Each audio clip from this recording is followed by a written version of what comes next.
This mad-looking woman that you see here today used to be one of the most powerful women of God in Benin Republic as of the late 2000s towards the late 2010s, and she once called herself perfect in terms of perfection. And along with that controversy as it is already, she has one of the most shocking story of how she came to be in this world, and you will not believe what it is. This is the story of Vicentia Tadagbe Tchranvokinni, a woman who called herself God, with the ability to heal the sick, make the blind walk, and make the lame see. Wait, make the blind see and make the lame walk. Okay, that makes more sense.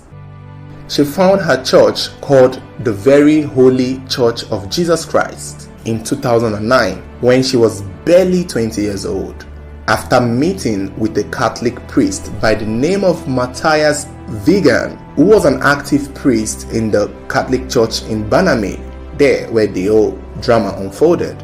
It is not very clear how she met Matthias, but it was said that she had come to meet Matthias for some sort of exorcism or deliverance, and somewhere within the line of delivering her, she and Matthias sort of had a relationship that developed into a partnership to forming their own church, in which they called the Very Holy Church of Jesus Christ, modeled after the Catholic Church. And it was then that Vicentia decided to crown Matthias a pope. Well, that was how powerful she thought she was. She thought, with her powers, she could actually make anyone a pope. And that was what she did. She ordained Matthias Vegan a pope. She gained so much influence and power and soon gained a massive following. And one of her biggest goals was to hunt the devil and destroy him for good. In the community where her church was located in Baname, it was said the people worshipped some kind of voodoo, python or snakes, and I guess that was where she focused her church because she was trying to stop that practice there. What mostly attracted many people to her church was the fact that she was performing miracles. It was said that people were traveling across the world to come and see her. She even endorsed a presidential candidate, Patrice Talon, who eventually won the election in 2016. And it was said that he did not even say anything regarding her church that was already causing nuisance in the community where it was located. The worst part was that her followers defended her when she said that she was God. A lot of them agreed. A lot of them interpreted it as God was using her. And so it was just really controversial on her part. And part of the reason why she called herself God was because of the miracles she was doing and the fact that she was, endorsing presidents and they were winning. She was praying for people and they were getting healed. And a lot of people were seeing progress in their life because, they were coming to her church. So that kind of got into her head that she decided to call herself perfect and call herself God himself.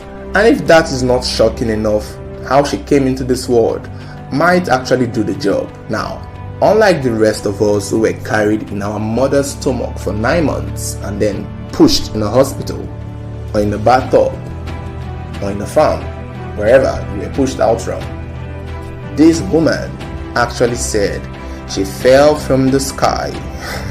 This woman said she fell from the sky and landed in a farm where she was found by a Fulani herdsman who, saved her life or took her up, or I don't know what the Fulani herdsman did when he saw her in his farm. But it was from that farm that she got up and walked to find a way to meet Matthias Vegan to convince him that she had just arrived from heaven and they need to start a church that will get rid of the devil in the community. And I guess that was how Matthias believed her and agreed to start the church that they eventually both started together.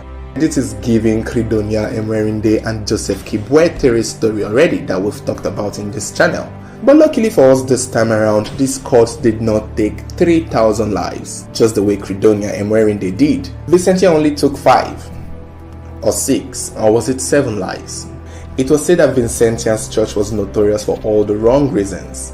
Her members were fighting with members of the community where the church was located, and it was not just a mere playful fight. It was a really serious fight that involved machetes and weapons, which may have cost the lives of a few people, 1 or 2, because the clashes and the fighting continued over the years, so it wasn't just a one-time thing. And as if that was not enough, in 2017 it was said that Vicentia asked her members to lock themselves in their prayer room and seal the windows. This is still giving Credonia. Seal the windows, asked them to burn incense, charcoal, and light a candle in the room to pray ahead of the end time that was soon to come. So it was in that room that these members locked themselves and sealed the windows with just incense smoke and charcoal smoke and candle smoke that 5 of them eventually died from suffocation. The rest were treated in a hospital and some survived. Although it was said that leaders of the church were arrested and charged with manslaughter regarding the death of these 5 people, it was also said that Vicentia herself was not charged and arrested. I don't know why, so I guess that's why she's powerful, or was powerful. The church was soon expelled by the Christian Association in Benin Republic, and the church was tagged a cult because of the doctrine that they shared was totally different from the one the general Christian public shared. So that was why they called it a cult, because they were following Vicentia and they were not following the word of God. Currently, not much is known about Vicentia and her congregation. As of 2018, 19 and 20, not much was said. However, in 2021, it was said that Vicentia was spotted running mad along the streets of Benin Republic and mumbling words and just doing awkward things that made people see that she has eventually ran mad.